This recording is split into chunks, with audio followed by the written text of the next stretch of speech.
श्रीमद् भगवद गीता में क्रोध की 3 स्थितियां हैं। सात्विक क्रोध, राजस क्रोध और तामस क्रोध। क्योंकि क्रोध एक ऐसा तत्व है जो जन्म से ही मनुष्य के साथ में पैदा होता है। काम, क्रोध, लोभ, मोह, मान, मत्सर, ईर्ष्या, ये जो विकार है ना, ये हमारे जन्म से ही पैदा होते हैं। अब हमारी ड्यूटी ये है, हमारा कर्तव्य ये है कि हम अपनी साधना के द्वारा, अपने चरित्र के द्वारा, सत्संग के द्वारा, महापुरुषों के आशीर्वाद के द्वारा इन अवगुणों को किस दिशा में ले जा रहे हैं। क्रोध भगवान श्री राम ने भी किया था, लेकिन उससे जगत का कल्याण हुआ। कशितु नीर बांध कटि भाथा, अरिदल दलंद चले रघुनाथा।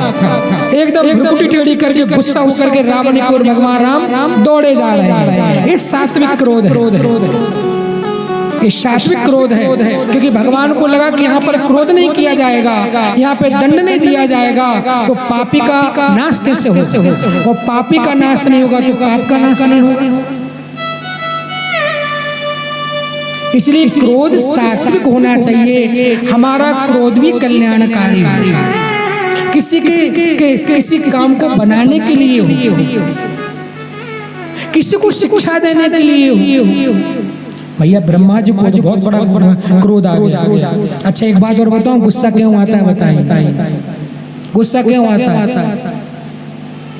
गीता जी में लिखा है, एक दिन मेरे दिमाग में है कि मुझे बहुत गुस्सा आता है, मैं देखूं कि आखिर गुस्सा पैदा होता कहाँ से। तो बहुत पलटे, बहुत देख के समझ में नहीं आया। तो मैंने मेरे गुरुदेव भगवान को फोन लगा, मैंने गुरुजी गुस्सा आता है कहाँ से, इसकी जड़ को खत्म करना है, मैं बहुत परेशान हूँ। तो आप ऐसा मत सोचना कि मैं जितना बतला रहा हूँ उतना गुस्सा मुझे आता है। मैं तो अपना उदाहरण दे रहा हूँ इसलिए कि जिससे किसी दूसरे को बुरा ना लगे। तो गीता जी में मेरे गुरुदेव ने कहा गीता जी के इस अध्याय के श्लोक को पढ़ो। तो उसको पढ़ा तो उसमें लिखा था कामान्य क्रोध हो भी जाए। हे अर्जुन, जब कामनाओं की पूर्ति नहीं होती है, जब हमारी इच्छाओं की पूर्ति नहीं होती है तो क्रोध आ जाता है। मान लो हम किसी के साथ में रहते हैं, हम उससे चाहते हैं कि ये मेरे साथ में ऐसा व्यवहार करे या मेरे लिए ऐसा काम करे या मैं इससे ऐसा चाहता हूँ। जब वो अपनी आशाओं पे खरा नहीं उतरता है, अर्थात जैसा हम किसी से चाहते हैं वैसा वो हमारे लिए नहीं करता है, तो हमको उस चीज पर, उस व्यक्ति पर, उस वस्तु पर गुस्सा आने लगता है। इसलिए आता है मम्मी ऐसा कर देना, मम्मी ने उसका उल्टा कर दिया तो मम्मी पे गुस्सा आ गया। तो उल्टो करो, माँ की सुनो कौन नहीं, हाँ का मन में जो आप वही करो। मम्मी इच्छा थी कि आज कढ़ी खानी, मम्मी ने दाल बना दी, उसी पे गुस्सा आ गया। हम चाहते थे कि मम्मी मुझे कढ़ी बना के खिलाए, मम्मी ने दाल क्यों बना दी, लोग गुस्सा आ गया। हमारी इच्छाओं की पूर्ति नहीं होती है। अच्छा एक बात और मैं आपको बताऊं, गुस्सा दो व्यक्तियों पे सबसे ज्यादा आता है और सबसे जल्दी आता है। सबसे ज्यादा आता है और सबसे जल्दी आता है। जिससे हम सबसे ज्यादा प्यार करते हैं उस पर सबसे जल्दी गुस्सा आता है, और जिससे हम सबसे ज्यादा घृणा करते हैं उस व्यक्ति पर भी सबसे जल्दी गुस्सा आता है। जिसको अपना दुश्मन मानते हैं ना, वो सामने दिखते ही उस पर गुस्सा, और जिससे हम ज्यादा प्यार करते हैं बात पे गुस्सा आ जाता है। पता है बुरी तो मानेगा नहीं, बाद में थोड़ी क्लास लगाएगा तो लगा लेगा। इसलिए अब श्रीमद् भगवद गीता कहती है कामान्य क्रोध हो भी जाए, कामनाओं की पूर्ति ना होने से क्रोध बढ़ता है। अब इसको कंट्रोल कैसे, इसको हम कैसे कंट्रोल करें? तो सीधी सी बात है, अपनी कामनाओं पर थोड़ा अंकुश लगा। अरे भाई मम्मी से कहा था कढ़ी बना देना, हो सकता है घर में बेसन ना रहा हो, दही ना आया हो, छाछ ना मिली हो, तो मम्मी ने दाल बना दी, कोई बात नहीं। इसको कहते अंकुश लगा। और बिना सोचे समझे थालियां फेंक रही हो, गिलास ला रहे हैं, कंट्रोल। अपनी इच्छाओं पर अंकुश लगाना अर्थात क्रोध पर अंकुश लगाना, क्रोध पर अंकुश लगाना। अब वो स्थिति अलग होती कि थोड़ा सा गुस्सा नहीं करेंगे, मुंह नहीं बनाएंगे, या थोड़ा सा एहसास नहीं कराएंगे तो काम बिगड़ जाएगा, काम का वो भी जरूरी है। कभी क्रोध, निष्क्रोध किसी व्यक्ति को नहीं होना चाहिए। क्रोध अपना शस्त्र, उसको बगल में रखो, जब जरूरत हो तो उसका प्रयोग करो, है ना। जैसे तीर हमारी तरकस में है, जब हम चलाएंगे तभी चलेगा। इसी प्रकार से क्रोध हमारे अंतःकरण में है, जब उपयोग करेंगे तभी होगा। अर्थात क्रोध को हमको अपने बस में रखना है, ना कि हमको क्रोध के बस में रखना है।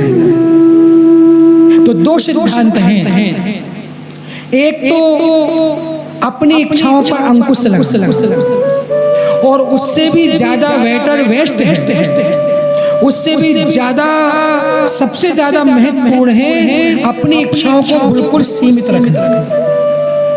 तो मैं आपसे ये कह रहा था कि गुस्सा आता है जब मन के मुताबिक काम नहीं, और गुस्से को मारना भी नहीं चाहिए। एक बार क्या हुआ याद आ गया, मैं आपको बता देता। एक संत जी थे, तो वो एक गांव से जा तो बहुत सारे बच्चे वहां से भाग रहे थे, बचाओ। तो बाबा ने कहा, बेटा क्यों भाग रहे हो? कहने लगे, महाराज जी, इस बगीचे में हम खेलने के लिए आते हैं, एक बहुत बड़ा सांप रहता है, जब भी हम खेलने जाते हैं वो फुसकारता है, तो हम भाग जाते हैं वहां से। तो संत जी उस सांप के पास में गए, बोले कि क्यों बच्चों को डराता है, क्यों डराता है? आज से वादा कर कि तू किसी को काटेगा नहीं, फुसकारेगा नहीं, तू आज से किसी को डराएगा नहीं, फुसकारने की मना नहीं करिए, डराएगा नहीं। बच्चे खेलेंगे तो दूर रहेगा। सांप ने कहा, ठीक है, आज से मैं किसी बच्चे को परेशान नहीं करूंगा।